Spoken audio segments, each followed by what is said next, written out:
तो मेरा जुनून एपिसोड नंबर 15। कबीर किस करते करते बेला को अपने बेड तक लाया और आराम से बेड पर लिटा दिया।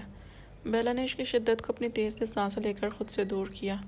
कबीर ने बेला की दोनों टांगों को बेड पर रखा और अपने दोनों हाथों से इसके जूते उतारने लगा।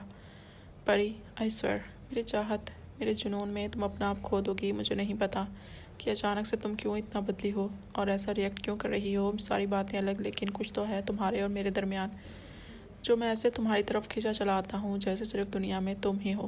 प्लीज़ मेरी चाहत, मेरे जुनून का ये मान तुम कभी ना तोड़ना, मुझे तुम कभी ना तोड़ना। अगर मैं टूट गया तो कभी नहीं जुड़ पाऊँगा, क्योंकि शीशा चाहे अपने अंदर की हर चीज़ जाहिर करता रहे, लेकिन टूटने पर वो हर चीज़ भी साथ ही चकनाचूर होती है और तोड़ने पर शीशे की किरचियाँ इंसान को ही चुभती हैं। और मैं नहीं चाहता कि मेरी परी को दोबारा दर्द पहुँचे। वो अपने होठों से इसके दोनों पैर छूने के साथ साथ इसे अपने जुनून की हद भी सुना रहा था।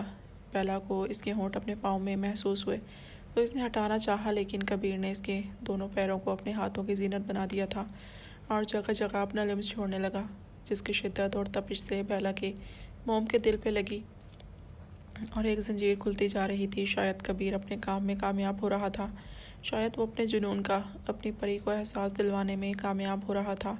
थोड़ी देर बाद बेला को अपनी पिंडलियों से साड़ी उठती हुई महसूस हुई और कबीर के होंठ अब इसकी टांगों को छू रहे थे। जैसे जैसे कबीर अपने जुनून की मंजिल तक बढ़ता जा रहा था और अपने जुनून की हर हद पार कर रहा था, बिल्कुल वैसे ही बेला का मोम सा दिल धक धक कर उठता था। कबीर अब अपने होंठ से इसके पेट तक भर चुका था और आराम से साड़ी का वो पल्लू जो इसने कुछ वक्त पहले खुद ही इसे सही करवाया था, अब अपनी परी पर से हटा चुका था। बेला की धड़कनें बेतरतीब हो रही थी, जिन्हें कबीर पास आने इसके पेट के ऊपर नीचे होने से महसूस कर रहा था। थोड़ी देर बाद इसने अपना चेहरा बेला के सामने किया तो इसने हस्बे मामूल अपनी आंखें बंद की हुई थी। कबीर इस पर से उठकर अपनी शर्ट जल्दी से उतार कर दूर उछाल चुका था। परी, आज की रात डरने की बिल्कुल भी नहीं है, बल्कि अपने खान बाबा को इनका हक देने की है मेरी जान। शायद तुम भूल रही हो। कबीर ने इसके टैटू पर अपनी उंगलियां फेरते हुए कहा। बेला फ़ौरन होश में आई। अपने अंदर हिम्मत पैदा करके इसने आंखें खोली तो कबीर की नज़रें इसे अपने हिसार में लिए हुई थीं। इसके पुरकशिश नज़रों की ताब न लाकर इसने अपनी आंखें दोबारा झुका दी। कबीर के सीने पर बना इसके नाम का टैटू जो इसी ने ही बनाया था, ये देखकर बेला को फ़ौरन पिछली रात का मंजर याद आया, कैसे इसने कबीर के सामने जूली से जेलस होने का एतराफ़ किया था। बेला ये सोचने के साथ साथ अपनी उंगली से इस जख्म को भी कुरेद रही थी, जो कि इतना गहरा था कि शायद ही कबीर के सीने से मिट पाता। आउच, परी, क्या कर रही हो तुम? कहाँ खोई हुई हो? कबीर की चीख से वो वापस होश में आई। I am really sorry Kabir, वो मैं इसे ही देख रही थी। बेला ने देखा तो इसके सीने से खून की हल्की सी बूंद रिस रही थी। परी, आज की रात सिर्फ मुझे देखने की है, ना कि इसे देखने की। कबीर ने अपने हाथ से खून का निशान मिटाना चाहा, लेकिन बेला ने फ़ौरन इसका हाथ हटाकर इसके नीचे लेटे लेटे अपने लब इसके सीने पर रख दिए। थोड़ी देर तक कबीर को बेला की नमी भरा लिम्स महसूस होता रहा, जैसे वो इसके गर्म सीने के गहरे ज़ख्म को ठंडक बख्श रहा था। कबीर अपना हाथ इसके सर के पीछे ले जाकर इसके सर को अपने सीने में दुबाने लग गया। बेला ने अपना सर ऊपर उठाया तो कबीर अपनी आंखें बंद किए खुद को सुकून पहुंचा रहा था। बेला ने इसकी दाढ़ी को अपने हाथ से छुआ, जिसकी चुभन सी महसूस हुई। कबीर, मेरे नाखून तो आपने काट दिए, अब इस दाढ़ी का क्या इलाज है? वो तो आपको चुभते थे, और जो ये दाढ़ी आपकी मेरी जान ले ली है, इसका क्या? बेला ने इसकी दाढ़ी पर दोनों हाथ रखते कहा। तो ये बात है, ये तो तुम्हारी सज़ा है जो तुम मुझसे खिंची खिंची रहती हो ना। इसलिए कबीर अपना मुंह दोबारा इसकी गर्दन पर छुपा चुका था। नहीं, वो तो पहले की बात है, आज तो मैंने आपको सौंप दिया है खुद को। बेला ने फ़ौरन ही अपना चेहरा तकिए में छुपा लिया। ऐसा करने से इसकी बैक कबीर के सामने आ गई और इसका टैटू और भी वाज़ह हो गया। कबीर एक शिकारी की तरह टैटू पर झपट चुका था और ज़ोर से बाइट करने लगा। बेला अब सीधा नहीं हो सकती थी, क्योंकि अच्छा खासा बॉडी बिल्डर कबीर इसके पूरे ऊपर काबिज हो चुका था। बेला ने अपने दोनों हाथों से कबीर के चेहरे को दूर करना चाहा। कबीर ने इसके दोनों हाथ कमर पर जड़ दिए।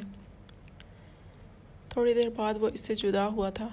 देखा, प्यार ऐसे करते हैं, ना कि तुम्हारी तरह। जब तुम मुझे किस कर रही थी तो यूं लग रहा था कि कोई चींटी काट रही है।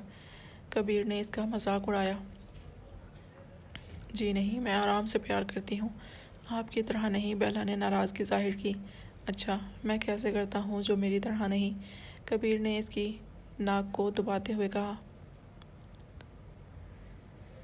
बेला ने पहले तो अपनी आंखों की घुरी से इसे नवाजा और फिर अचानक ही इसके सीने पर झपट कर इसे बाइट करने लगी। कबीर फ़ौरन ही इसे अपने ऊपर करके खुद बेड पर लेट चुका था और दोनों हाथ से इसकी साड़ी को उतार कर दूर अपनी शर्ट के ऊपर उछाल चुका था। बेला अब किसी शिकारी की तरह कबीर पर ऐसे पड़ी थी जैसे इसे बदला लेने का मौका मिल गया हो। कबीर एक हाथ इसकी कमर पर ले गया और एक झटके से बेला को इसके इकलौते ब्लाउज के बोझ से आज़ाद कर दिया और जा बजा अपने एक हाथ को इसके जिस्म पर फेरने लगा, जबकि दूसरे हाथ से इसके बाल सहलाने लगा। थोड़ी देर बाद कबीर का सीना बेला के लव बाइट से लाल हो चुका था। बेला बिस्तर से उठकर अपना जायज़ा लेने लगी जब इसकी नज़र ज़मीन पर पड़ी, अपनी साड़ी पर पड़ी। थोड़ी देर बाद इसे कबीर का ख्याल आया जिसके ऊपर बेला आराम से बैठी थी और जो इसके कुशादा बदन को देखकर अपने होठों पर ज़ुबान फेर रहा था जैसे कि आज बेला की खैर नहीं। बेला इससे पहले कि अपने सीने को ढांपती जब कबीर दोबारा इसके ऊपर आ चुका था, अब कबीर की बारी थी अपने होठों से इसके जिस्म को छूने की। इसकी परी के जिस्म का कोई एक कोना भी इसके लिम्स से महरूम नहीं रहा। बेला ने इस सब में इसका भरपूर साथ दिया। बेला के जिस्म पर जुनून की मेहरें लगाने के बाद वो इसकी और ख़ुद के वजूद को कंबल में ढांप कर बत्ती बुझा चुका था। सारी रात कबीर और बेला अपने आप को एक दूसरे से बढ़कर एक दूसरे को सौंपते रहे जैसे इनके दरमियान कोई जंग छिड़ी हो। कबीर को बेला का ये रूप बहुत ही भा रहा था। तकरीबन 9 बजे इसकी आंख खुली। इन दोनों का वजूद एक ही कंबल में लिपटा हुआ था। इसने आंखें मली और एक अंगड़ाई ली। साथ सोए कबीर पर नज़र डाली जो नहायत ही इत्मीनान से सो रहा था।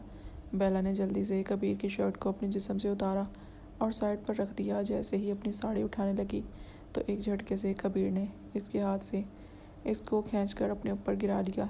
ये कैसी हरकत है? ये तो कोई ऐसी वैसी हरकत नहीं, असल तो वो थी जो रात को की थी। चलो ना, एक और दफ़ा करते हैं। कबीर काफ़ी रूहानी होकर वो इसके सीने में चेहरा छुपाए कह रहा था। सिर्फ 3 घंटे सोई हूँ और आपका दिल अभी भी नहीं भरा। चले, मुझे जाना है। जाने दे मुझे। बेला ने ख़ुद को इससे आज़ाद कराने की कोशिश की।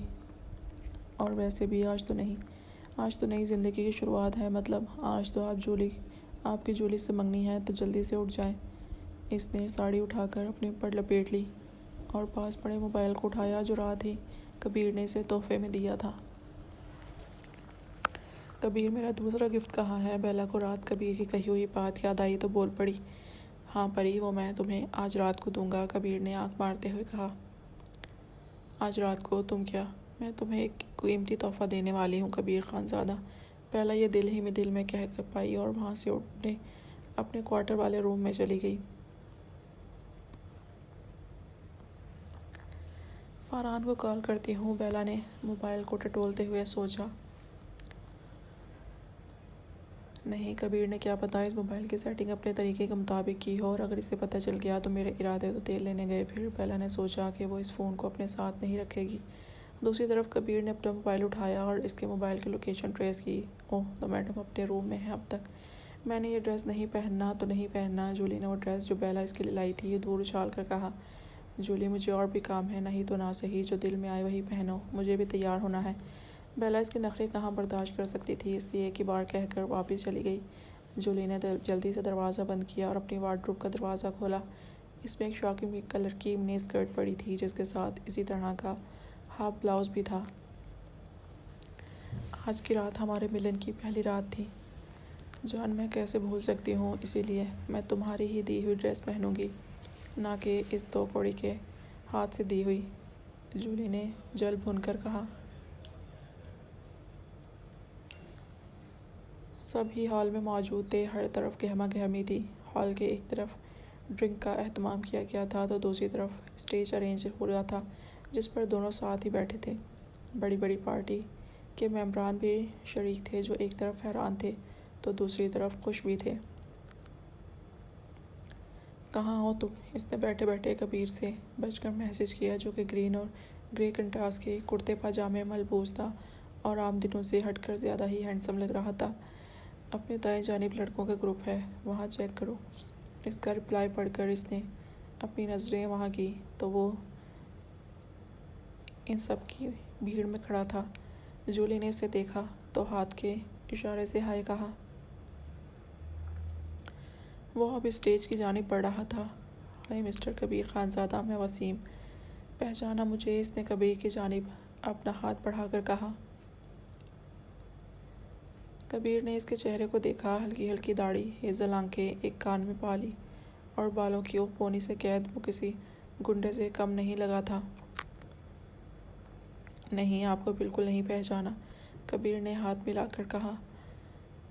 ओह, आपके डैड और मेरी पार्टनरशिप है, आप शायद नहीं जानते। अब लड़का जूली के आगे हाथ फैला रहा था और ऊपर से नीचे तक इसे देख रहा था। जूली फ़ौरन मुस्कुराकर अपना हाथ इसके हाथ से मिलाने लगी, जिसने इसके हाथ को कस के थाम लिया था। कबीर की आंखें कब से अपनी परी की मुंतज़िर थीं, जो कि पता नहीं कहाँ थी। जूली, तुम दोनों गॉसिप करो, मैं अभी आया, इसे कहकर फ़ौरन ही उठ गया।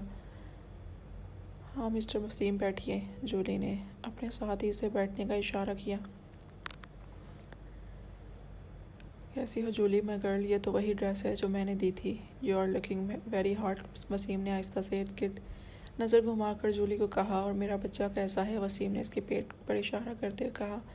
जहाँ आज रात मैं तुम्हारे पास ही आऊँगी, आराम से देख लेना अपने बच्चे को, ना कंट्रोल, ऐसा ना हो कि किसी को हम पर शक हो जाए। जूली ने आहिस्ता से कहा। ओके, मैं जिमी के पास जा रहा हूँ, ये फ़ाइल देनी है इसे। वसीम ये कहकर वहाँ से उठ गया।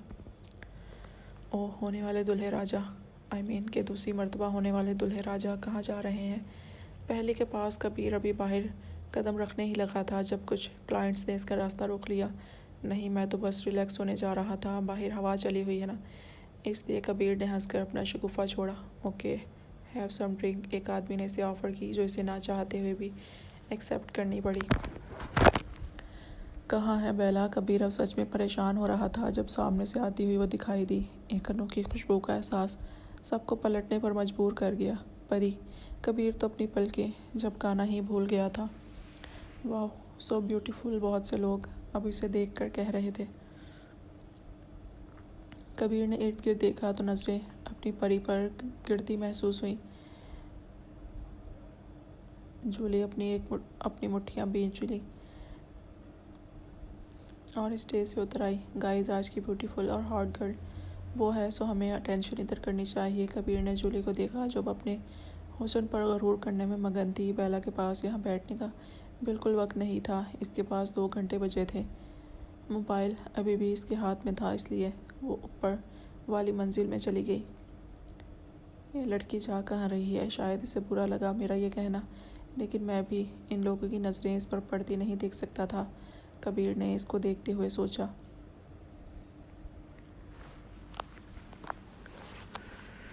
सर, ये वही फ़ाइल है जो आपने मांगी थी जेमी को किसी से बात करता देखकर, वसीम ने आहिस्ता से कहा।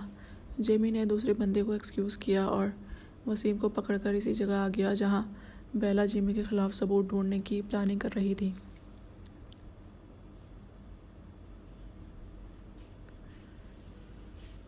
सर, ठीक इस मंगनी के बाद मुझे छत पर मिलना, और यूँ टर्न ना करो, मुंह बंद रखो। ये फ़ाइल किसी के हाथ भी नहीं लगनी चाहिए, वरना मेरे सारे राज अयां हो जाएंगे।